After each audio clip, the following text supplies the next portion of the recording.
اسلاف امت کا کیا طریقہ کار رہا؟ میں چاہتا ہوں درود شریف پڑھنے کے حوالے سے کیا معمول رہا؟ یہ ہمارے لیے رول ماڈلز ہیں اسلاف امت جو، اس کے حوالے سے میں چاہتا ہوں کچھ شاید. دیکھیں جہاں پر ادب و احترام کی آپ نے بات کی ہے نا، تو اس میں ادب و احترام اتنا ہے کہ جب بندہ درود پاک پڑھ رہا ہو کہ وہ اللہ کی بارگاہ میں دعا کر رہا ہے کہ میرے نبی پر درود بھیج، رحمتیں بھیج، سلام بھیج، تو انتہائی ادب و احترام کے ساتھ اور اس کے کنسنٹریشن کے ساتھ کہ اس کی توجہ بارگاہ مصطفیٰ سے جڑی ہوئی ہو. تو میں سمجھتا ہوں کہ اس توجہ کے ساتھ ہوگا تو کبھی بھی رہے گا نہیں جائے گا. دوسرا اس میں ایک غلط فہمی کا ازالہ کر دوں کہ بہت سے لوگ کہتے ہیں کہ جی وہ حدیث پاک میں ہے نا کہ تم جب درود پاک پڑھتے ہو تو فرشتے مجھ تک پہنچاتے ہیں. جی جی جی. اچھا کچھ لوگ اسے کسی اور چیز پر معمول کرتے ہیں.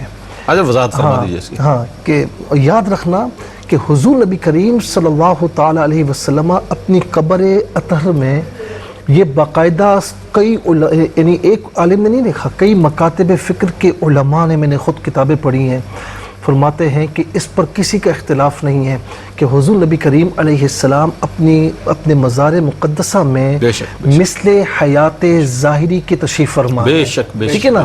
اچھا ان کے کان عام کان نہیں ہیں، فرماتے ہیں دور و نزدیک کے سننے والے وہ کان، ان کی آنکھیں وہ آنکھیں نہیں جو ہم سمجھتے ہیں. انی ارا ما لا ترون انی اسمع ما لا تسمعون، کہ جہاں تک سننے کی بات ہے تو بلال جو ہے جنت میں ٹہل رہے ہیں تو آپ نے سماعت فرما لیا. جہاں تک دیکھنے کی بات ہے تو بخاری شریف کی حدیث ہے کہ دو قبروں کے پاس تشریف لائے، قبر میں کیا ہو رہا ہے صحابہ کرام کو بتا دیا اور اللہ کی عطا سے ان کی مدد بھی فرمائی. تو یہ فرشتوں کا پہنچانا یہ اکرام کی دلیل ہے. دیکھیں آپ کے پاس کوئی بڑا پروٹوکول ہے مفتی صاحب، جی میں عرض کر رہا ہوں، آپ کے پاس کسی بڑے آدمی کا کوئی ڈیلیگیشن آتا ہے، کوئی بندہ آتا ہے کہ اس نے آپ کو یہ تحفہ دیا ہے، ٹھیک ہے نا. اب یہاں پر آپ دیکھیں کہ تحفہ لے کر کون آ رہا ہے؟ فرشتے آ رہے ہیں کہ یا رسول اللہ آپ کے فلاں بن فلاں امتی نے آپ پر درود پاک بھیجا ہے. تو یہ پروٹوکول ہے. بہت اچھی توجہ بیان کی آپ نے، بہت زبردست ماشاءاللہ. دوسری بات فرماتے ہیں کہ تبلغونی حیث کنتم، درود پاک تم پیش کرتے ہو نا، تم جہاں بھی ہو میں سنتا ہوں اس تک پہنچتا ہے.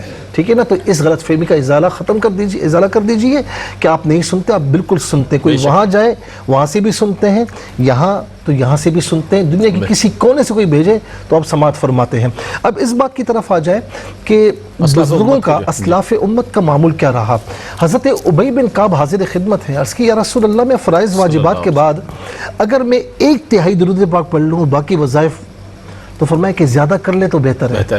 ہوتے ہوتے یہاں تک پہنچے کہ یا رسول اللہ اچھا فرائض واجبات کے بعد میں کوئی اور وظیفہ نہ پڑھوں، درود پاک پڑھوں.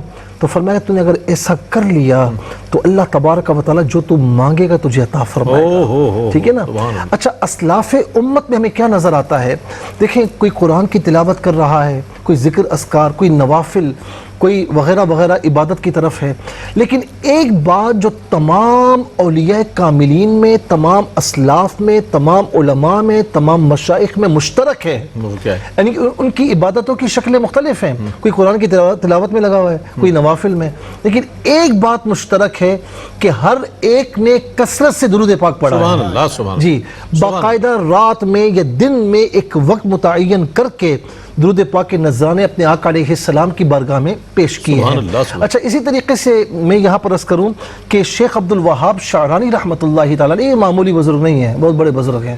یہ لکھتے ہیں کہ شیخ علی نور الدین علیہ رحمہ یہ وہ بزرگ ہیں کہ جنہوں نے اس وقت حجاز میں، شام میں، اسکندریہ میں، مصر میں، بلاد مغرب میں جگہ جگہ درود پاک کی مجالس سجائیں. اور کہا کہ جو وہاں مجالس، یہاں تک کہ لکھا ہوا ہے کہ جامع الازہر میں بھی آپ نے درود پاک کی مجلس سجائی. تو کہا کہ آج بھی جو درود پاک کی مجالس وہاں پر ہیں ان کی برہنِ منت ہے، یہ ان کی قائم کردہ ہے. اللہ رب العالمین اس کا ثواب عطا فرمائے گا. فرماتے ہیں کہ یہ وہ ہیں، میں گواہ ہوں کہ اتنا درود پاک پڑھتے تھے کہ رسول اللہ صلی اللہ علیہ وسلم نے، لوگ تو خواب میں دیدار کرتے ہیں نا، خواب میں بھی آقا علیہ السلام ہوتے ہیں، لیکن کیا کہیے کیا کہی کہ انہوں نے جاگتی آنکھوں سے اپنے پیارے مصطفیٰ کو دیکھا اور ایک مرتبہ نہیں بار بار دیکھا ہے.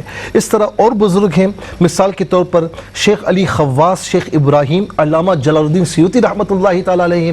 یہ وہ بزرگ ہیں کہ جنہوں نے درود پاک کی برکت سے جاگتی آنکھوں سے بار بار میرے مصطفیٰ کا دیدار کیا ہے. اور یہاں تک فرمایا علماء نے, ایک ہوتی ہے حاضری, حاضری آپ وہاں جا کر دیتے ہیں لیکن ضروری نہیں کہ حضوری ہو.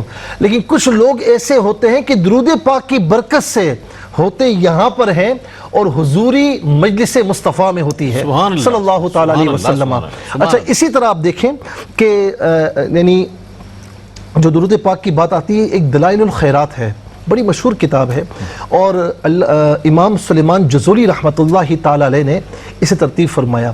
آپ جانتے ہیں کہ یہ لکھی کیوں؟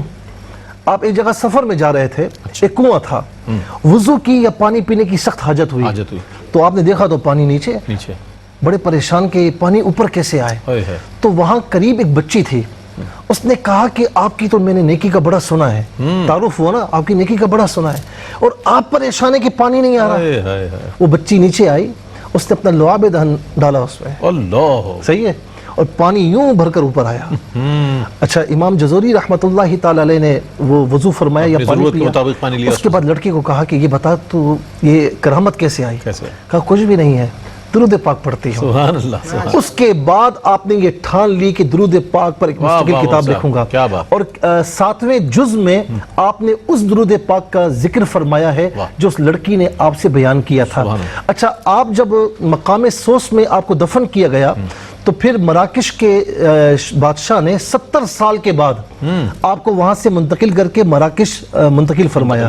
ایک بڑا مشہور وہاں پر جو ہے وہ قبرستان ہے, تو وہاں جب منتقل کرنے کے لیے قبر مبارک سے نکالا گیا تو کہتے ہیں کہ لگتا ہے ایسا تھا کہ ابھی دفن کیا گیا, اور کہا کہ یہاں پر ہاتھ رکھا تو خون نکل رہا تھا. اچھا اس کے بعد جب مراکش میں دفن کیا گیا, فرمایا کہ اس کے بعد کئی عرصے تک درود پاک کی برکت سے وہاں سے کستوری کی خوشبو آتی ہے. اور شیخ نظام الدین اولیاء علیہ رحمہ فرماتے ہیں کہ میں بابا صاحب علیہ رحمہ کی بارگاہ میں حاضر ہوا تو انہوں نے ایک حکیم سرائی علیہ رحمہ کا ذکر کیا, کہا کہ اتنا درود پڑھتے تھے, اتنا درود پڑھتے تھے. رئیس بھائی ذرا دیکھیں, درود پاک کوئی امتی جتنا پڑھے کم ہے, لیکن کتنا درود پڑھا ہوگا. کہتے ہیں کہ خواب میں آقا علیہ السلام کی زیارت ہوئی تو آقا علیہ السلام نے اپنا چہرہ انور چھپایا ان سے, یہ جا کر قدموں سے لپٹ گئے کہ یا رسول اللہ یہ محرومی کیوں؟ فرمایا کہ تو اتنا درود پڑھتا ہے کہ مجھے تجھ سے حیا آتی ہے. ایسے لوگ بھی ہیں. اور خواجہ نظام الدین اولیاء علیہ رحمہ ہی فرماتے ہیں کہ میری ماں بی بی زلیخا رحمۃ اللہ تعالی علیہا جب کبھی کوئی مشکل ہوتی, پریشانی ہوتی, حاجت ہوتی, 500 مرتبہ درود پاک پڑھتی, حاجت پوری ہو جاتی. سبحان اللہ. دیکھیں ناظرین, اگر آپ ایسی ہی مزید ویڈیوز دیکھنا چاہتے ہیں تو ہمارا ARYQ کا چینل سبسکرائب کیجئے اور بیل آئیکن کا بٹن دبانا نہ بھولیے تاکہ آپ سے کوئی پسندیدہ پروگرام مس نہ ہو جائے.